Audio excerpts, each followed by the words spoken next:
আসসালামু আলাইকুম ওরহমতুল্লাহ। আলহামদুলিল্লাহি ওয়াকাফা ওয়া সালামুন আলা ইবাদিহিল্লাযীনা ইসতাফা, আম্মা বাদ।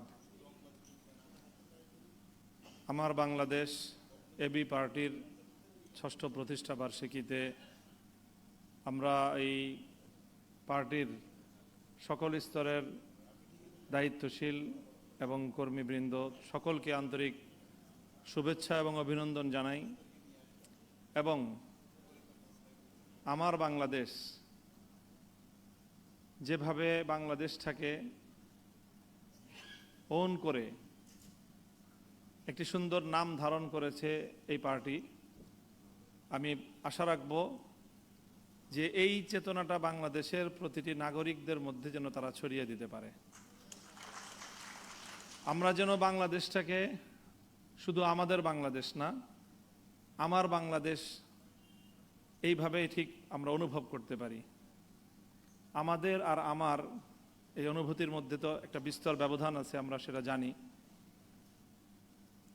তো আমি আমার বাংলাদেশ পার্টির গড়ে ওঠা যেভাবে সমাজের বিভিন্ন আইডিওলজি ফলো করে আসা, বিভিন্ন প্রান্ত থেকে সমবেত হওয়া এক ঝাঁক মেধাবী মুখ, সম্ভাবনাময়, দায়িত্বশীল এখানে একত্রিত হয়ে এই সংগঠনটির গোড়াপত্তন করেছেন, প্রতিষ্ঠা করেছেন। একটি পরিবর্তনের যে আকাঙ্ক্ষা বিগত দিনগুলোতে এই জাতির, বিশেষ করে তরুণ প্রজন্মের বুকে বাসা বেঁধেছে, এবং সেই তরুণ প্রজন্মের বুকে বাসা বাঁধা সামগ্রিক পরিবর্তনের সেই চেতনাটাই জুলাই বিপ্লবের মাধ্যমে বিকশিত হয়েছে, প্রতিফলিত হয়েছে। এখন আমাদের কাজটা হলো যে সেই জুলাই বিপ্লবের আকাঙ্ক্ষাকে আগামী দিনে বাস্তবায়ন করা। এখানে বাংলাদেশ জাতীয়তাবাদী দলের খুবই গুরুত্বপূর্ণ নেতা আমাদের শ্রদ্ধেয় জনাব ডক্টর মঈন খান উপস্থিত আছেন এবং আরও নেতৃবৃন্দ আছেন। আমরা এই বিষয়টা অনুরোধ করব যে আমাদের কিন্তু যেই চিন্তার যে ঐক্যের জায়গাটা, সেটাকে যেন আমরা সকলেই যে কোনো মূল্যে রক্ষা করি। আমরা সংবিধানে একটা সংস্কার চাই, সংশোধনী দিয়ে আমাদের সেই সংস্কারের চাহিদা পূরণ হবে না, স্পষ্ট বার্তা। ২ নম্বর হলো, আমরা রাষ্ট্রীয় ব্যবস্থাপনায় ফ্যাসিবাদ রোধে ক্ষমতার ভারসাম্য চাই, এটা আনতেই হবে।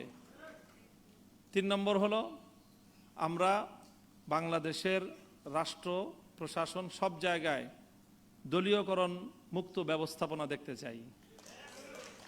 আর ৪ নম্বর হলো, আমরা বাংলাদেশে সবসময় নির্বাচনে স্বচ্ছতা নিশ্চিত করার ব্যবস্থাপনা চাই।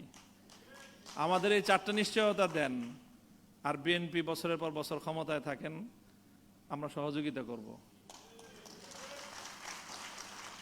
যদি এগুলোতে সমস্যা হয় তাহলে আগামীতে আমরা তো একসাথে চলতে পারবো না।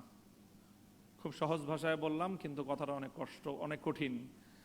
এবি পার্টি সহ আমরা অন্যরা, এবং অবশ্যই আমাদের এই জুলাই বিপ্লবের অ্যামাউন্টের দিক থেকে সবচেয়ে বড় অংশীজন বিএনপি, সন্দেহাতীতভাবে। আমরা চাই আগামীর বাংলাদেশ বিতাড়িত ফ্যাসিবাদী অপশক্তি, বিদেশি আধিপত্যবাদের দোসর, তারা যেন আবার বাংলাদেশে কোনোভাবেই প্রত্যাবর্তন করতে না পারে। পুরাতন আকৃতিতেও না, নতুন কোনো রূপেও না, কোনোভাবেই যেন তারা ফিরে আসতে না পারে। নতুন বাংলাদেশ গড়ার এই স্বপ্ন যেন বাস্তবায়িত হয়।